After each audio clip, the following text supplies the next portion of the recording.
I'm Diane Burley. I'm Vice President of Content for Lucidworks. And in my industry, I come out of journalism and I was in media for years and years and years. And in the position here, what we do is want to create very credible content. That's our goal.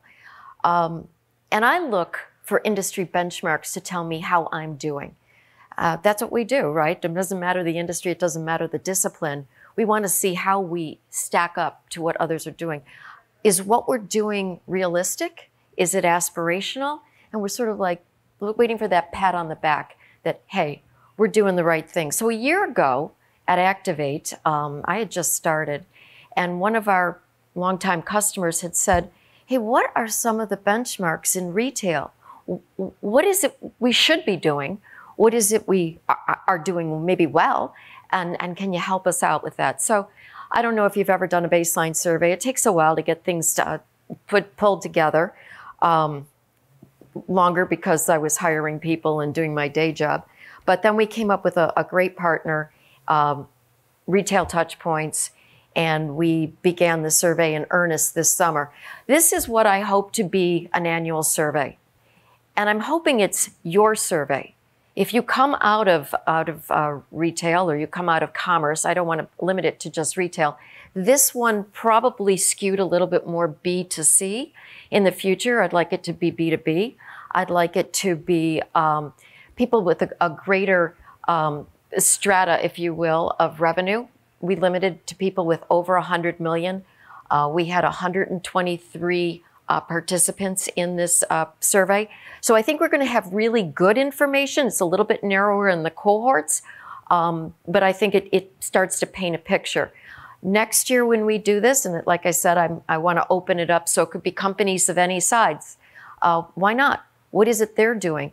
If you're selling products that are not material products, but they're soft goods like information or tickets or things like that, and your margins are higher, perhaps your revenue won't be as great, but you might be doing even more. So let's get started and take a look at this. One of the things that I would love your help with is, are there questions we didn't ask? Are there things we should have done? And at the end, I've got an email where you can not only ask for a copy of the free report, but also give us ideas of what it is we should be looking at next year. And I think we can do this in partnership and it'll be awesome. One of the first questions we asked was revenue, and the preponderance of people were over 400 million in revenue. I don't know if that's a surprise to this audience or not. We had, and then it broke down, we're about 20%, we're in 200 million to 400 million, and a little over 10% were 100 million to 200 million. So I think what we'll see here is we're skewing a little bit on the higher end.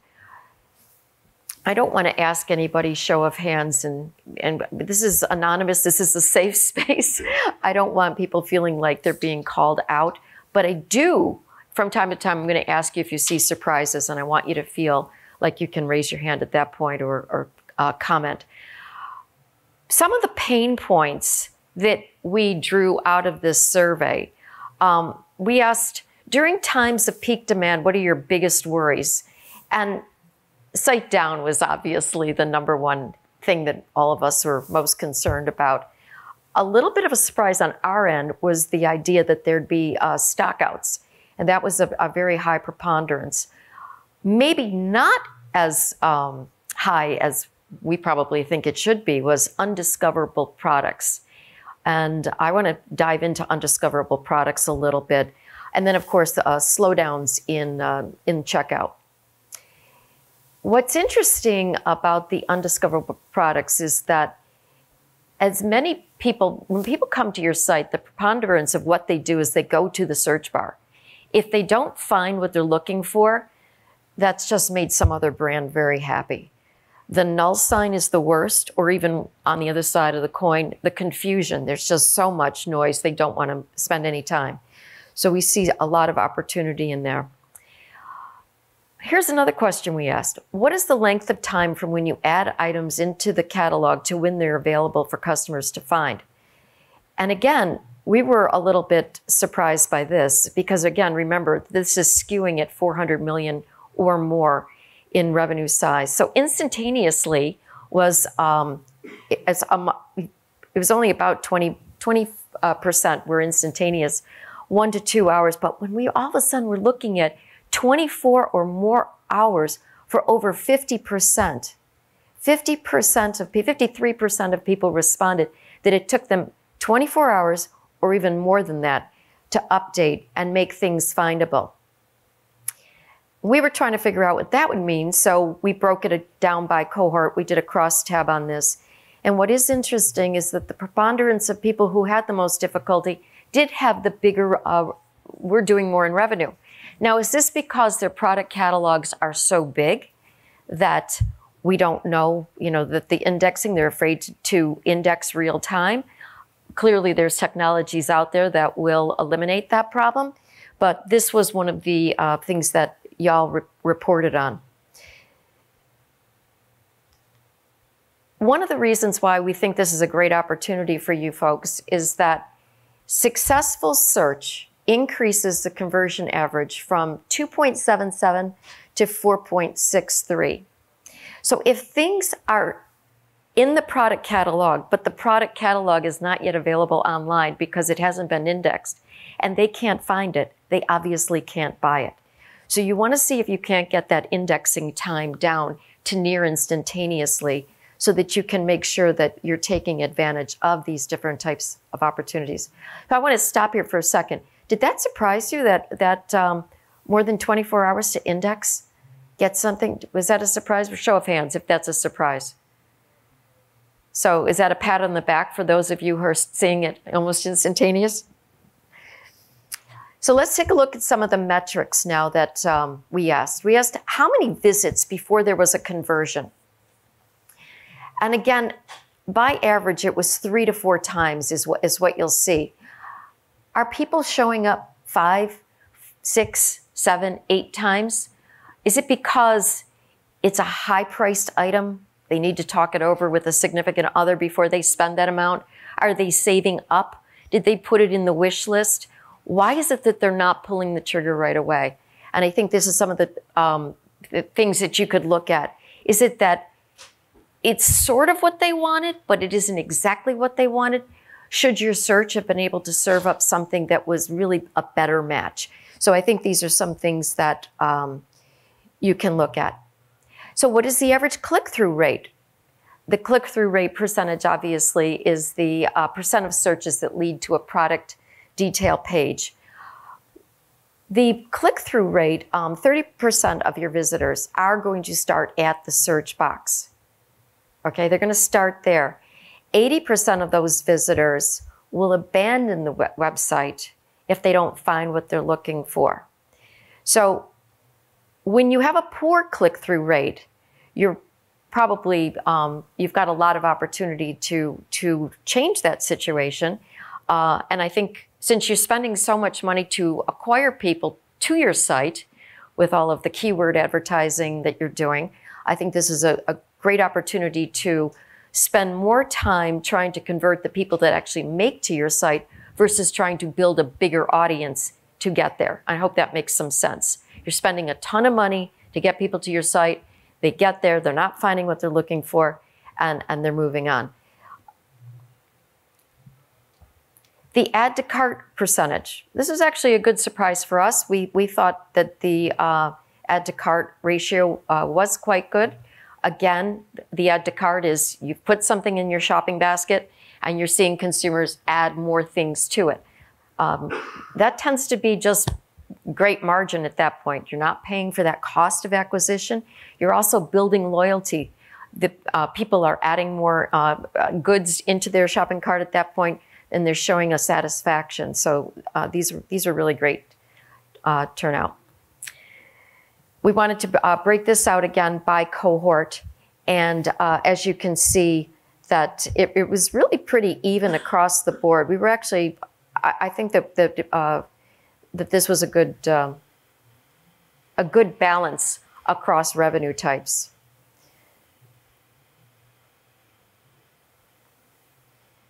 Personalization. This is the part where you look at how you conducted the survey and you go, oh man, I guess we could have done this part a little bit better.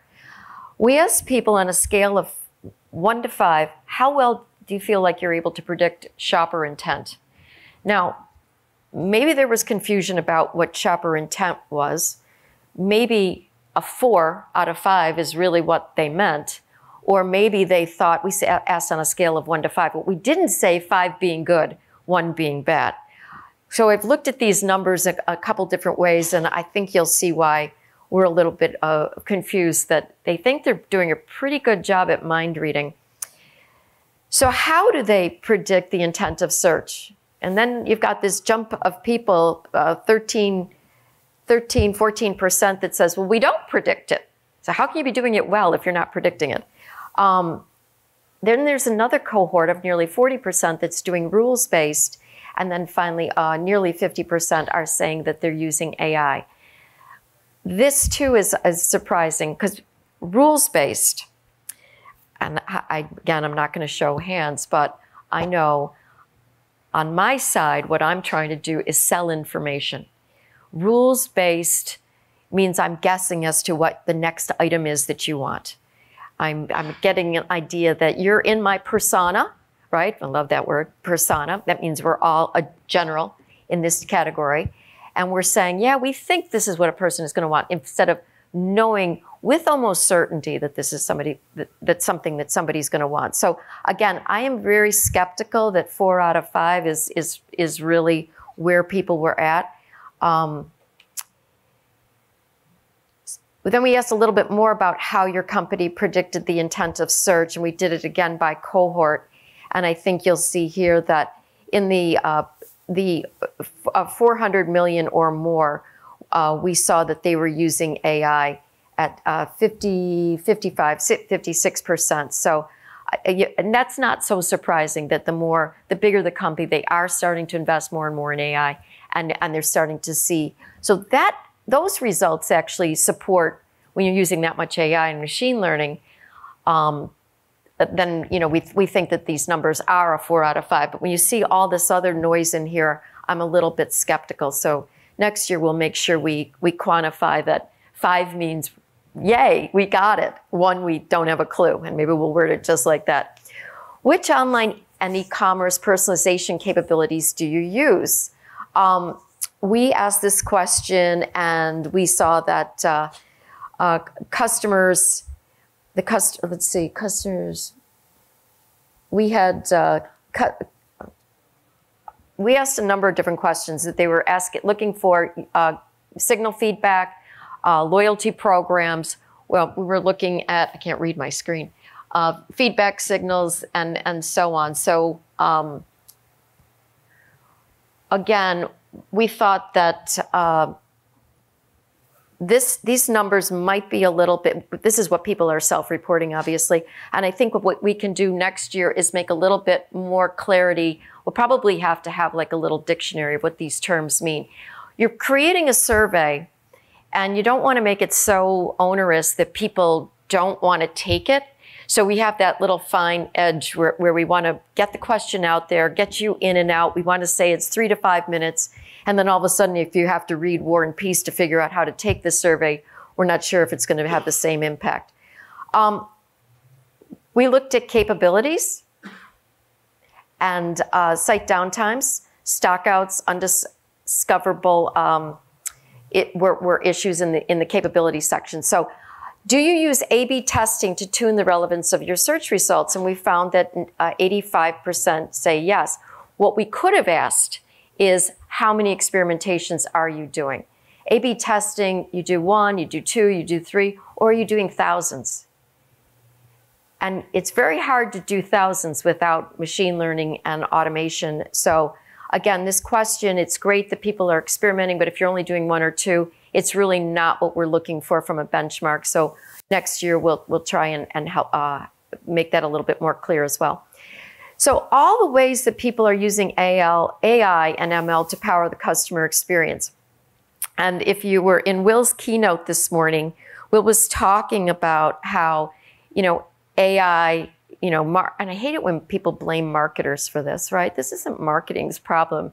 This is unfortunately a headline issue. This is sort of a clickbait issue.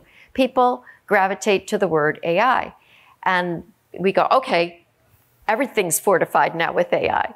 But AI has meant automation in a lot of worlds. Just being able to automate.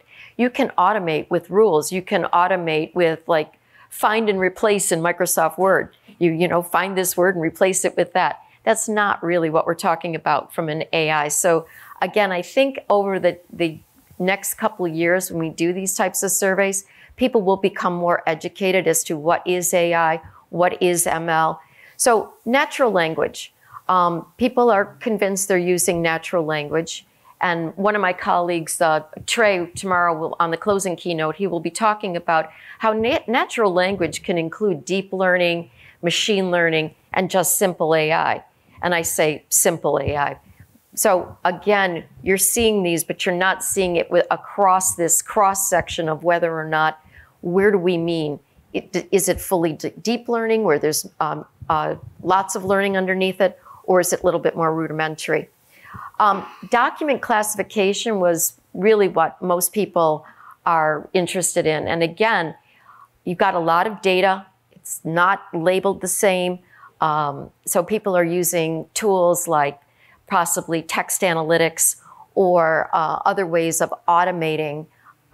You could be using machine learning as well, automating the classification of those documents so to make it more findable. Anomaly detection. A lot of times this is in the query and the query intent detection. So what do I mean by these terms? And again, I'm not sure, and we hope that people did understand these terms, and I'm thinking that we can help make this, when we do our analysis, that we'll be able to get people next year to get into this mindset. So what do we mean by query detection and anomaly detection? People are typing something into the search bar. They get there, they type something in, they don't type it in the same way you expect them to. They typed in the wrong word, they used a synonym, they misspelled it, they transposed. Now you can have your own people spending hours and hours going through log files trying to find what all the different permutations are and start adding them in the back end, right, to make sure that these are now findable. Or you can, again, use machine learning where you're using algorithms that are going to be able to pick out these intents themselves. Again, very few people self-reported that they don't use any machine learning or AI. So we found that interesting. Again, we broke it down by cohort. I don't see any real surprises. Nothing's really jumping out at me across all of these. The anomaly detection is higher on the $400 million companies. And again, I think that's probably, if you've got huge catalogs and you're doing that type of revenue, having somebody pour through tons and tons of log files is going to be a tremendous burden on the team. So being able to do that anomaly detection is really key. In the smaller companies, not so much just yet.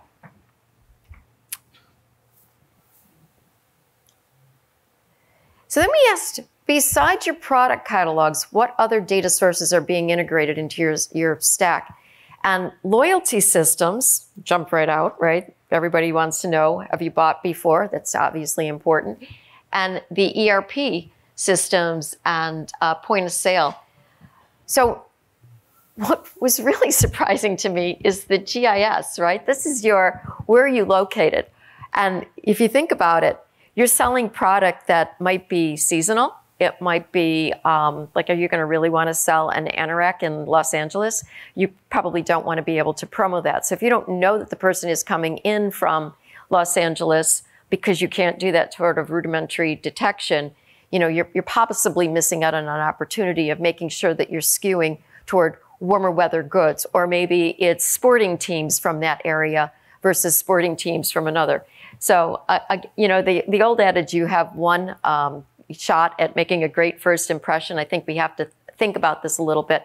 So they were concerned about their ERP systems. And I think that that's a good sign, because they're starting to think in terms of buy online, but maybe go to the store and pick it up. Maybe that's some of what they're doing. So they need to know the inventory. It needs to be able to be communicated. So, so I think that these are good good things that people are doing. One of the other items that came up with this is that when we were looking at ERP, and in the very beginning when people were stating what their pain was, they wanted to know, is this even available? Is it discoverable? Is it findable? And again, I think with an ERP system, connection into the online, and that was something else that Will brought up today too, is that are you having the same experience across all of your channels? And he had the ATM and the login and so on. And I just recently had that problem where I have an app and the app login didn't work. And then I tried to change it. And then of course it screwed up the online. And then so I had to change it at the online, and then the app didn't work still. So even I had the app working, but I couldn't get the online working. Then I got the online working, couldn't get the app working. Now I'm now I'm aggravated. Okay, now I'm aggravated. And it was American Express, so it was really aggravating. But when you're buying, I mean, this is a chance to try and pull all of this information together. You want to make sure people are having that same experience, that when they walk into the store, can you find their loyalty information? When they buy online, can you see that this is indeed a customer? So I think that we're seeing more and more retailers caring about this, that it needs to be across all channels, but we're still seeing that they haven't quite gotten there. It's more aspirational than actually coming together nicely. One of the things about findability that was also interesting to me, let me see if I can go back and find this, this screen.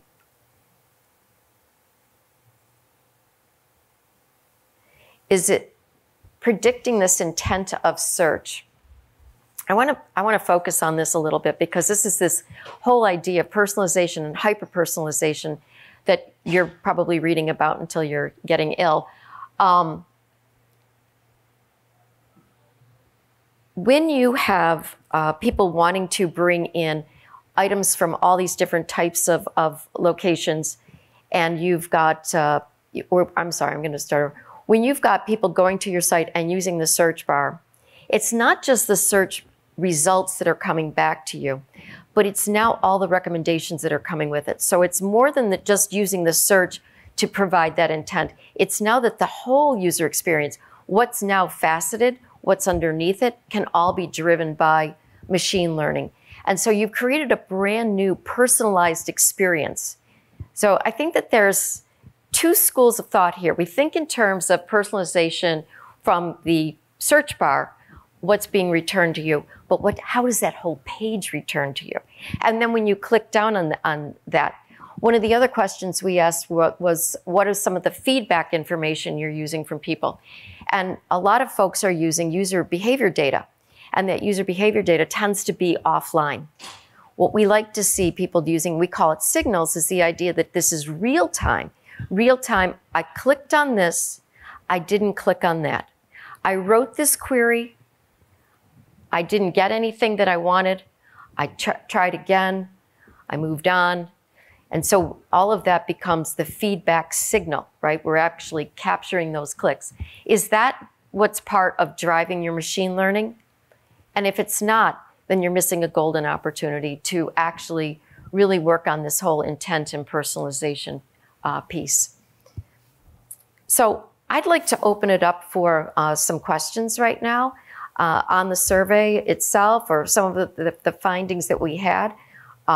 We are still in the process of tabulating it and doing an analysis across it. We just literally got it over the weekend, so we're trying to pull together information very, very quickly.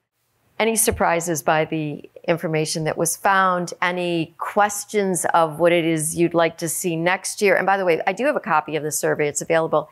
If you send it to survey@lucidworks.com, all of these charts in here, the cohort analysis and cross tabulations will also be in there. Literally, we've been writing through the weekend, pulling this information together. So, but tell me your feedback. What is it that you're hoping to see in this? And again, think of this for next year too. I think this year is going to have some really good information, but I think long term, I think this is something that we can make it your research. So it'd be really helpful for us to know. So again, if you're too shy to shout it out in this room, but you want to send it to me in an email, feel free to do so. Can you repeat one more time? You said online data plus store data, right? You were talking about that. So what? I'm sorry? You were talking about combining the signals of online and store, right? Some companies are doing it in the survey and all that, but that falls into what percentage again? I don't have the numbers in front of me. I can. Well, here's the thing that people were saying that they were using signals, and it was actually fairly high. Again, because we didn't define what signals were, I think a lot of times they think they're using feedback signals.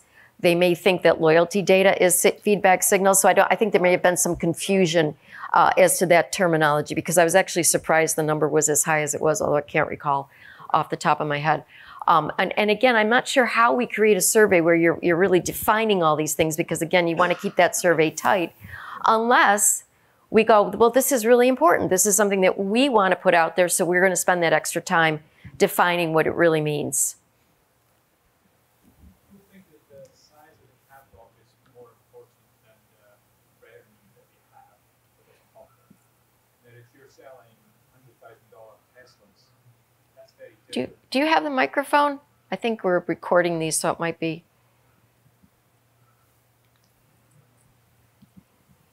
Thank you. So you didn't ask a question about the size of the catalog, only about the revenue that they had. So if you're selling $100,000 Teslas, it's very different than $50 pairs of shoes. And I would be interested in how I think that number of broke down. SKUs would be a really good, because that will give us some insights as to the indexing issues, why it's taking so long. Yeah. And I also think it would give us some insights. If you go to a site that sells 8 items, it's going to be far more transactional. You want it or you don't. I mean, you're not doing this huge discovery. Sure. And it's also the velocity of the change of the inventory. That if it's like big lots and you're selling, lots of turnover in the things you're selling, that's very different than, again, Teslas that, And the SKUs last a long time. And the stockouts too, which it was funny because people were saying, the discussion we were having internally was, were stockouts more important if you had a brick and mortar? Did you have experienced stockouts if you were a pure play only? But if you're a pure play, and let's say it's a size issue, and you don't have access into your supply chain systems, are you now missing out on an opportunity because you've brought people in, they're searching on size 9.5 shoe. The shoe's out of stock, and somehow or another that didn't get communicated. So you're teasing somebody that there is something there that they might want to buy, and now they can't buy it. Or how do you handle stockouts? Maybe you say, put it on a wish list. So we're going to experience stockouts, but what is it that you're going to do? But again, I think it really is important that these systems are tied together so that you can have as much information that you then can relay to your customer to make them feel, oh, this will be available in a week. Would you like us to put it in your wish list, or do you want to buy it and have it shipped to you a week from now? But I think that's a good suggestion, product SKUs number. Any other questions? I'd like to hear from like a personalization standpoint of how people are really making it personalized versus just taking random user data and saying this is personalized. Yeah, I agree with you. And again, I think it depends. I know that if you're coming from, I don't know who answered these questions. We didn't ask for title either. So I think that that's another insight we could have gleaned as to whether or not people thought it was personalized, or they were using the word personalized to mean, this more hyper-personalized. and or individualized or uniquely personal, as we are now saying. People will say it's personalized if it has your name on it. You know, it's like, hi, Diane, welcome back. That's not a personalized experience, right? Knowing that I wear a size 6.5 shoe, and you remember this from the last time I was there. So when I'm on a shopping site, it says, hey, we have these in. You've got the stock availability, and they're my size, and they're shown in front of me. That to me is a much more personalized experience. Again, I don't know how we ask these survey questions in a way that gives that example, unless we have, maybe we have, here's the example. Do you need to see an example? And you click on it and it not sure of the terms, you know, and it's a pop-up or something, since we're doing this online anyway. I think I'd be interested to know if they think of personalization as being a vertical market in their search experience. So do they think of personalization in one spot in their website different than in somewhere else in their website? Give me an example. I mean, if you go to an e-commerce site and you're searching for blue shoes, you might be looking for blue shorts, or, you know, like something like where if you're somewhere else, you're looking for some other thing, then you're probably looking, like, there are companies who can do experiences based on what area they're searching in, and they kind of drive their whole search experience based on that, versus just saying, well, this user is bringing back this data and we're just going to try and best guess what they're looking at. So are they really sort of coming down to the experience that the person's in versus just the data there? Well, and that's a really good point. I mean, one of our clients is REI, right? So they'll go out and you're buying the tent, and then they're saying, well, what about these other things that are not necessarily, it's not another tent, because that's what typically happens, right? You, like you just said, blue shoes, and you're just seeing a whole bunch of blue shoes. But am I now seeing a pocketbook that might match the blue shoes, or something else by that designer? And that's, again, knowing the customer. So you do have companies that will increase the experience, which is going to increase your opportunity for add to cart. Okay. Right? If you don't, then you've narrowed it. I don't know if it's more vertical, but it could be really interesting to have people self-report, what are you selling? What types of products are you selling? And then how well do you think you're doing accordingly? Any other suggestions? Is this the type of thing that, I mean, you're here, so obviously looking for metrics is something. Are you, show of hands, are you looking for the metrics because you're trying to build a business case? That's a question. Are you looking for the metrics because you want to build a business case? A couple people. Okay, are you looking for the metrics because you're looking for that pat on the back, that you're in the right direction? Yes?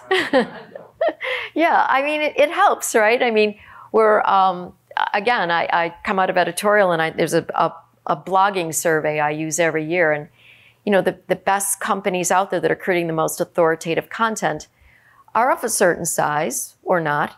And, you know, what are those who are most authoritative doing? And I look at those benchmarks and I go, yes, an article is now taking 10 to 12 hours to create, and we've got multiple editors, you know. So these are the best practices that others are doing, and it's sort of it's a reassurance that you're on the right track. So I was hoping that this would be that for you all. All right, well, please send your comments, send your copy of your email, or send me an email to survey@lucidworks.com. And as soon as that's available, probably 2 more weeks. I've got Retail Touchpoints people in the room, and they're like, oh my God, don't tell them the date. Thank you so much. Thank you.